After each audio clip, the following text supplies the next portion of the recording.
అడిగిన వాటి కంటేను, ఊహించే వాటి కంటేను అత్యధికంగా చేయగలిగిన సమర్థుడు కనుక నువ్వు దేని గురించి మొరపెడుతూ ఉన్నావో, దేని గురించి ప్రార్థన చేస్తూ ఉన్నావో, దేని గురించి చింతిస్తూ ఉన్నావో వాటన్నిటి నుండి విడిపించుతాడు దేవుడు. హల్లెలూయా. వాటన్నిటి నుంచి విడిపించి నూతనమైన మార్గంలో దేవుడిని నడిపిస్తాడు.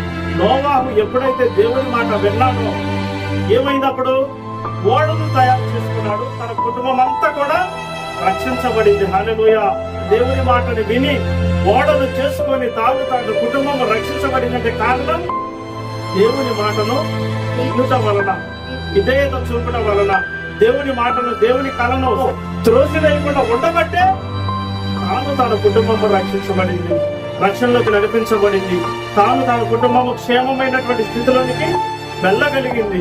కాబట్టి ప్రియులారా, దేవుడు విడువక మన ఎడల కృప చూపించు దేవుడు. ఎప్పుడు కృప చూపుతాడంటే